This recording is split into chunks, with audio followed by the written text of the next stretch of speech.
Hello students, how are you all? So let's continue the chapter. I turned into Grand Central from Vanderbilt Avenue and went down the steps to the first level where you take trains like the 20th century.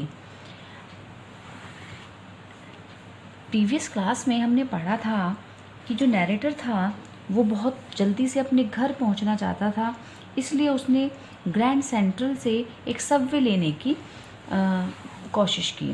तो वो Subway लेने के लिए, क्योंकि वो बस से भी ज़्यादा तेज़ चलता है वो वाला रास्ता, तो इसलिए वो उस रास्ते पर पहुंचा। तो वहाँ वेंडरबिल्ट एवेन्यू से ग्रैंड सेंट्रल जो होटल था वो उसकी तरफ मुड़ा और वहाँ से सीढ़ियाँ उतर के वो फर्स्ट लेवल पर, यानी कि जो फर्स्ट फ्लोर था उस पर पहुँचा, जहाँ से 20th सेंचुरी के जैसी ट्रेन्स मिलती हैं। Then I walked down another flight to the second level. फिर वो एक और सीढ़ी उतर कर सेकेंड लेवल पर पहुँचा, where the suburban trains leave from, जहाँ से सबअर्बन एरियाज़ के लिए ट्रेन्स मिलती हैं। Ducked into an arch doorway heading for the subway. तो हीडिंग फॉर द सबवे, उस सबवे की तरफ बढ़ते हुए वो एक आर्क कैसा होता है, इस तरह से, इस शेप में, ऐसे इस शेप में का एक डोरवे था, वहाँ से वो ducked into means bent down to get in, means उसमें वो झुका और झुककर उसमें अंदर गया। एंड गॉट लॉस्ट, और वहाँ पहुंचकर वो भटक गया। Sorry, that is easy to do. I have been in and out of Grand Central hundreds of time. अब ये तो बहुत ही आसान बात है, वो ग्रैंड सेंट्रल के अंदर कई 100 बार गया, but I am always bumping into new doorways and stairs and corridors. लेकिन हर बार, जितनी बार भी वो गया, हर बार वो उसको नए रास्ते, नई सीढ़ियाँ, नए कॉरिडोर्स मिले। One I got into a tunnel about a mile long and came out in the lobby of the Roosevelt hotel. एक बार वो एक मील लंबी एक टनल में, सुरंग में घुसा और फिर उसकी लॉबी से उस सुरंग से होता हुआ वो रूजवेल्ट होटल की लॉबी में आकर निकला। दूसरी बार, another time I came up in an office building on 46th street 3 blocks away. फिर जब दूसरी बार वो फिर से गया तो वो 46 स्ट्रीट की एक ऑफिस बिल्डिंग थी जो वहाँ से 3 blocks दूर थी, वो वहाँ जाकर निकला। तो इस तरह से वो हर बार अलग अलग रास्तों पर पहुंचा। Sometimes I think Grand Central is growing like a tree, pushing out new corridors and staircases like roots. तो कभी कभी उसको लगता है कि जो ग्रैंड सेंट्रल है वो एक पेड़ की तरह से फैला है, और जो उसकी रूट्स हैं वो वहाँ से सीढ़ियाँ निकलती हैं, नए नए कॉरिडोर्स निकलते हैं। जैसे एक पेड़ से अलग अलग ऐसे बहुत सारी ब्रांचेस निकलती हैं, बिल्कुल उसी तरह से जो ग्रैंड सेंट्रल रेलवे स्टेशन है वो एक पेड़ की तरह है, और वहाँ से ब्रांचेस जैसे कॉरिडोर्स और सीढ़ियाँ निकलती है।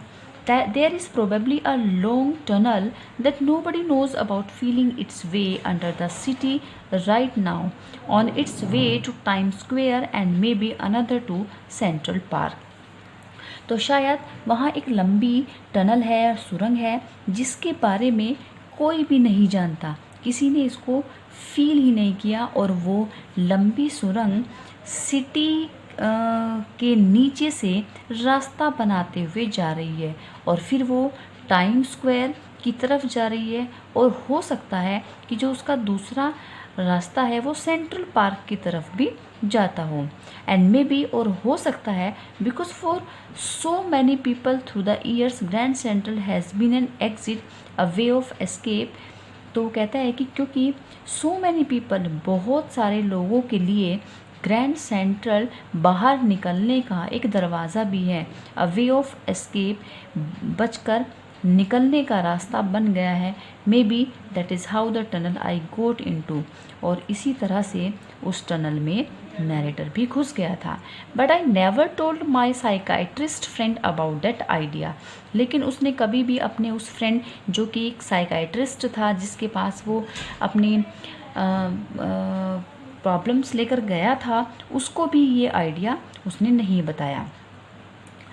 The corridor I was in began angling left and slanting downward, and I thought that was wrong, but I kept on walking. वो कॉरिडोर जब वो उसमें अंदर उसने एंट्री की तो एंगलिंग लेफ्ट, थोड़ा सा लेफ़्ट की तरफ झुकता हुआ, स्लेंटिंग डाउनवर्ड, नीचे की तरफ मुड़ता हुआ, जिसको वो रोंग समझ रहा था, गलत समझ रहा था, लेकिन फिर भी उसने कंटिन्यू वॉक करना कंटिन्यू रखा। All I could hear was the empty sound of my own footstep and I didn't pass a soul. उसे उस कॉरिडोर में केवल अपने ही फुटस्टेप्स की साउंड सुनाती रही, अपने ही पैरों की आहट उसको सुनती रही। वहाँ पर कोई नहीं था, कोई एक भी व्यक्ति वहाँ से नहीं गुजरा। Then I heard that sort of hollow roar ahead, that means open space and people talking. फिर अचानक उसने sort of hollow roar, कुछ ऐसे खाली चिल्लाने की आवाज़ सुनी आगे की साइड। इसका मतलब ये था कि वहाँ पर ओपन स्पेस था और लोग बातें कर रहे थे। द टनल टर्न, वो जो सुरंग थी उसमें एक टर्न था। शार्प लेफ्ट, बिल्कुल लेफ्ट साइड में।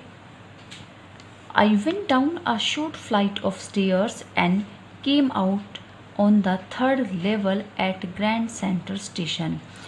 तो फिर वो उस टनल में टर्न लेकर छोटी सी, मतलब बहुत कम सीढ़ियाँ आई, स्टेयर्स आई, और वो उनसे नीचे उतरकर ग्रैंड सेंट्रल स्टेशन के थर्ड लेवल पर पहुंच गया। For just a moment I thought I was back on the second level. एक पल के लिए उसको लगा कि वो वापस से सेकंड लेवल पर आ गया है। But I saw the room was smaller. लेकिन उसने देखा कि वो रूम बहुत स्मॉलर था। There were fewer ticket windows and train gates. वहाँ पर बहुत कम टिकट विंडोज़ थी और ट्रेन के गेट्स थे। And the information booth in the center was wood and old looking. और जो इन्फॉर्मेशन बूथ था उस सेंटर का, वो बहुत ही पुराना था, पुराना सा दिख रहा था और लकड़ी से बना हुआ था। And the man in the booth wore a green eyeshade and long black sleeve protectors. और जो उस बूथ पर वो व्यक्ति बैठा हुआ था उसने हरे रंग से अपनी आँखों को शेड किया हुआ था और लंबी ब्लैक कलर की स्लीव प्रोटेक्टर्स उसने पहनी हुई थी। स्लीव प्रोटेक्टर्स से मतलब क्या समझे, जैसे ग्लव्स पहन लेते हैं पूरी ऊपर पूरी बाजू पर जो स्लीव्स होती हैं, gloves. The lights were dim, light बहुत धीमी थी, एंड शॉर्ट ऑफ फ्लिकरिंग, और फ्लिक कर रही थी, टिमटिमा रही थी, ग्लिमर कर रही थी। Then I saw why there were open flame gas light. फिर उसने देखा कि वहाँ पर तो क्या था, जो ओपन फ्लेम वाली गैस लाइट थी। गैस लाइट कैसी होती है, जैसे सिलेंडर के ऊपर हम एक वो आता है, उसकी एक बत्ती टाइप कुछ आती है, तो उसको लगाकर हम जला देते हैं तो वो खुली जलती है, उसकी रोशनी होती है। पहले टाइम में जब लाइट बहुत कम आती थी, इन्वर्टर्स बहुत कम लोगों के पास होते थे, तो गांव वगैरह में ऐसे ही गैस लाइट जलाई जाती थी। So students, I think it's clear to you. If you face any problem, if you have any query, put the comment in the comment section. Thank you so much.